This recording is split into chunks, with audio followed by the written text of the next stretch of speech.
आज हम शुरू करेंगे ऑर्गेनिक केमिस्ट्री। ऑर्गेनिक कंपाउंड्स हमने पढ़ने हैं, तो सबसे पहले आपको ये तो पता होगा कि कंपाउंड्स क्या होते हैं। हमारे पास एटम्स होते हैं ना, सोडियम हो गया, पोटाशियम हो गया, क्लोरीन हो गया, ऑक्सीजन हो गया, एटम होते हैं। जब ये मिल के किसी दूसरे एटम के साथ मुख्तलिफ एटम्स मिल के आपस में क्या बना देते हैं, एक कंपाउंड बना देते हैं जिसमें एक से ज़्यादा एटम्स होते हैं। अब ऑर्गेनिक कंपाउंड्स क्या होते हैं? ऑर्गेनिक का मतलब होता है जो जानदार से रिलेटेड हो, जानदार से उसका ताल्लुक हो। 1828 से पहले ना ऑर्गेनिक केमिस्ट्री सिर्फ उन कंपाउंड्स के मुतालिक हम पढ़ते थे ऑर्गेनिक केमिस्ट्री में जो हम हासिल करते थे या तो पौधों से या जानवरों से, उन्हें हम कहते थे ये ऑर्गेनिक कंपाउंड्स हैं। इसके अलावा जो कंपाउंड्स होते थे हमारे पास वैसे, उन्हें हम कहते थे कि वो क्या है, इनऑर्गेनिक है। The word organic signifies life. Organic का मतलब ही क्या है? लाइफ है। लवाइजर एक साइंसदान था, लवाइजर, उसने ये शो किया कि कंपाउंड्स ऑब्टेन फ्रॉम प्लांट्स, जो पौधों से हमने लिए हैं, उनमें कार्बन, हाइड्रोजन और ऑक्सीजन होती थी, जबकि जो हमने एनिमल से लिए हैं उनमें कार्बन, हाइड्रोजन, नाइट्रोजन भी होती थी, साथ ऑक्सीजन भी, सल्फर और फॉस्फोरस।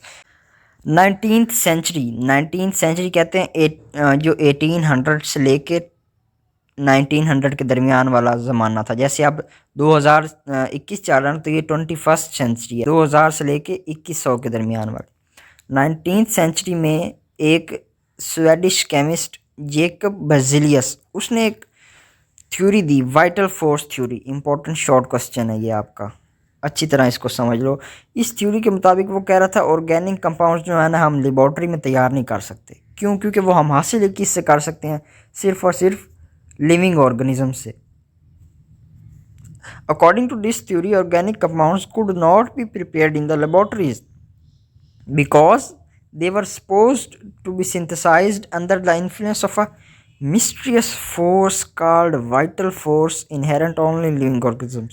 अब इसका क्या मतलब है? वो कह रहा है हम लेबॉर्ट्री में से क्यों नहीं तैयार कर सकते? Because they were supposed to be synthesize, क्योंकि उनको बनाया जाना था under the influence of a mysterious force, एक कुदरती, एक मौजज़ाना ताकत ने उसको बनाना था, जिसे उसने नाम दिया वाइटल फोर्स, बहुत ज़रूरी ताकत जो थी, और वो सिर्फ़ और सिर्फ inherent only in living organisms. और वो जो ताकत थी जिसने इनको बनाना था वो सिर्फ़ और सिर्फ जानदारों के अंदर थी, इसलिए हम इंसान खुद इसको लेबॉर्ट्री में नहीं बना सकते थे। तो इसको हमने कहा वाइटल फोर्स थ्योरी। इसके मुताबिक क्या था? ऑर्गेनिक कंपाउंड्स सिर्फ और सिर्फ लिविंग ऑर्गेनिजम्स में बन सकते हैं, जबकि लेबॉर्ट्रीज़ में हम उनको नहीं बना सकते। क्यों? क्योंकि उनको बनाने के लिए जो एक मिस्टीरियस फोर्स या वाइटल फोर्स चाहिए वो सिर्फ और सिर्फ लिविंग ऑर्गेनिजम्स में है या लिविंग थिंग्स में है। अब वाइटल फोर्स थ्योरी को डेथ का सामना कब करना पड़ा, यानी वो उसको ख़त्म कब होना पड़ा? 1828 में डेथ ब्लो उसको मिला, उसकी वफ़ात हो गई। कैसे? जब वूलर एक साइंसदान था, उसने क्या किया, पहला ऑर्गेनिक कंपाउंड यूरिया सिंथेसाइज किया inorganic substance by heating ammonium cyanate. अब ये अमोनियम सायानेट इनऑर्गेनिक था, इसने उसको हीट करके लेबॉर्ट्री में यूरिया बना लिया। इसका मतलब कि लेबॉर्ट्री में हम ऑर्गेनिक कंपाउंड्स बना सकते हैं, यूरिया ऑर्गेनिक कंपाउंड है। तो इससे साबित हुआ कि वाइटल फोर्स थ्योरी गलत थी, हम बना सकते हैं। अमोनियम सायानेट देखो फार्मूला NH4CNO, इसी को रीअरेंजमेंट हुआ, उसने कोई नई चीज़ नहीं बनी, सिर्फ जो है ना एटम्स उन्होंने रीअरेंजमेंट किया। देखो अमोनियम सायानेट में भी नाइट्रोजन दो ही हैं, NH4CNO, दो नाइट्रोजन है, 4 हाइड्रोजन है, एक कार्बन और एक ऑक्सीजन है। जब रीअरेंजमेंट हुई तो देखो NH2 और दरमियान में CO, दो नाइट्रोजन और 4 हाइड्रोजन साइड पे और दरमियान में CO, ये क्या बन गया? यूरिया, अरेंज होके। लेटर ऑन बाद में जब वाइटल फोर्स थ्योरी को एक और साइंसदान ने निगेट किया, कोल्ब 1845 में, जब उसने क्या बनाया, एसिटिक एसिड। तो ये आपने साइंसदानों के चंद नाम याद रख लेने कि वाइटल फोर्स थ्योरी सबसे पहले किसने दी थी? जेकब बर्जिलियस ने। और उसके बाद उसको रिजेक्ट किसने किया? 1828 में वूलर ने। क्या बनाया? यूरिया बनाया, किससे? अमोनियम सायानेट से। और उसके बाद मज़ीद किसने रिजेक्ट किया?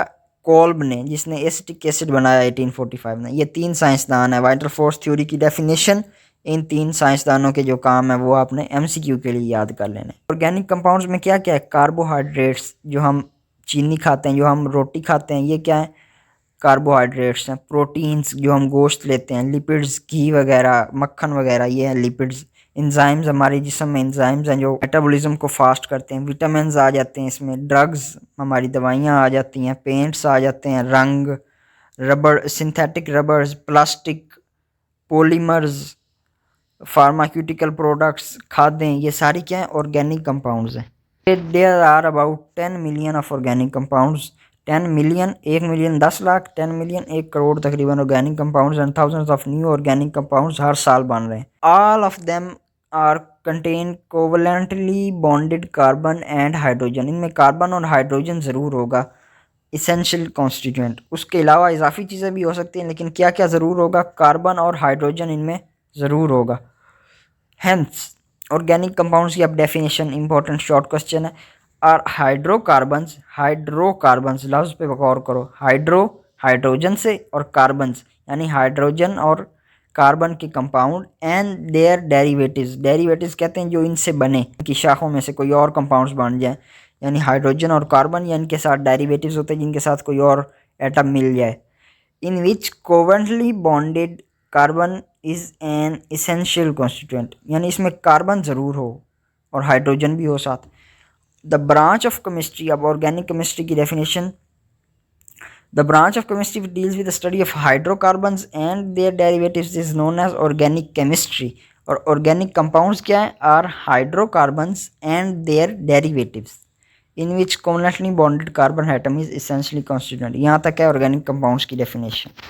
ये इंफॉर्मेशन लिखी हुई है, नेफ्थलीन ऑर्गेनिक कंपाउंड है, सब्लाइम हो जाता है रूम टेम्परेचर पे, giving out very strong. Sublime होता है सॉलिड से एकदम गैस बन जाना, तो ये सॉलिड गोलियाँ होती हैं एकदम गैस बन जाती है, स्मेल देती है। मोथ बाल्स की कपड़ों से हमें कीड़े को अलग रखने के लिए हम इनको इस्तेमाल करते हैं, क्योंकि ये क्या करती हैं सब्लाइम हो जाती हैं, सॉलिड फॉर्म में होती हैं गोलियाँ और ये गैस बन जाती हैं और फिर गैस क्या करती है स्मेल बनाती है, कीड़ों को भगाती है। तो oxides of carbon like carbon monoxide and carbon dioxide, carbonates, bicarbonates and carbides, इनमें भी कार्बन है, लेकिन इनको हम ऑर्गेनिक कंपाउंड्स क्यों नहीं कहते, हम इसलिए नहीं कहते और कि ये ऑर्गेनिक कंपाउंड्स हैं क्योंकि इनकी प्रॉपर्टीज़ बहुत ज़्यादा मुख्तलिफ हैं।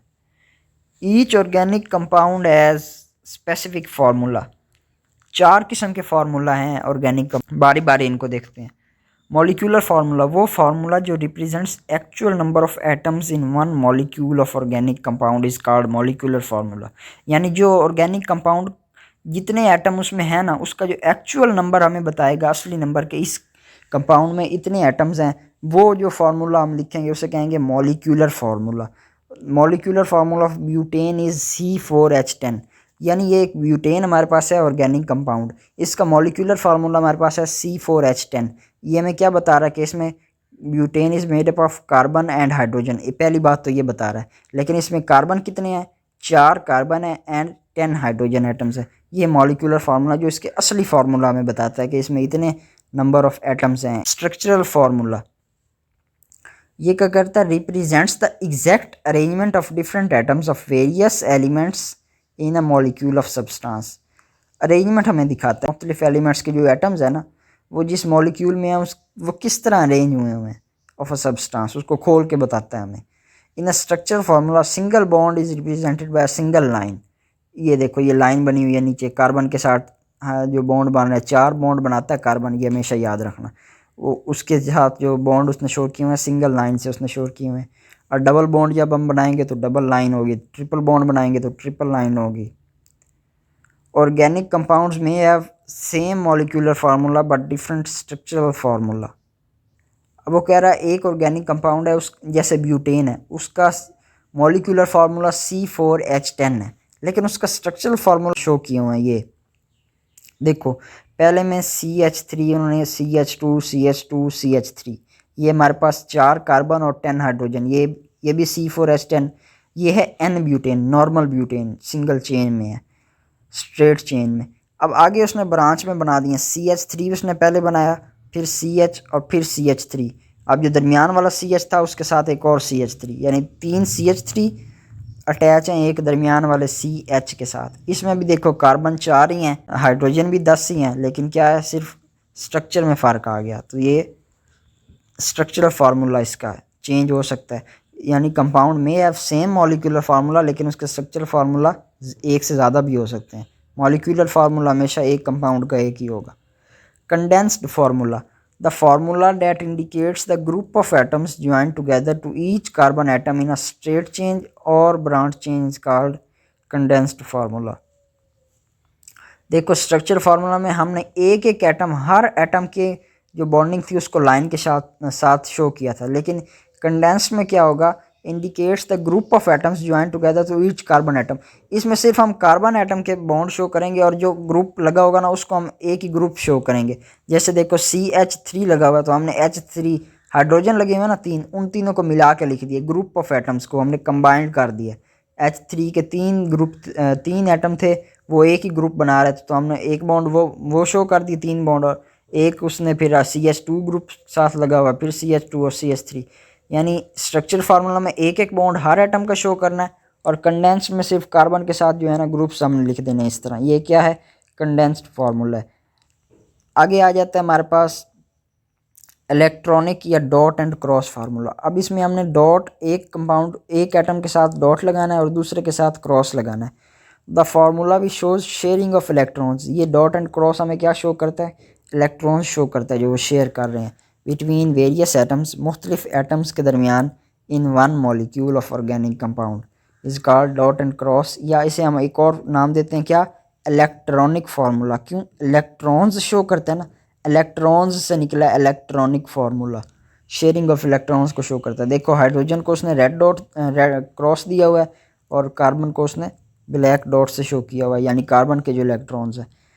अब कार्बन के पास 4 बॉन्ड बनाने हैं तो 3 ब्लैक डॉट देखो, और हाइड्रोजन के ऊपर क्रॉस है, वो 3 बॉन्ड ये बना रहा है, और डॉट एंड क्रॉस इधर कार्बन के साथ जब बनाएगा तो एक को हम डॉट देंगे, दूसरे को क्रॉस देंगे, क्योंकि हमेशा दोनों को एक जैसा साइन कभी भी नहीं देना। एक को अगर डॉट दिया तो दूसरे को क्रॉस देना पड़ेगा।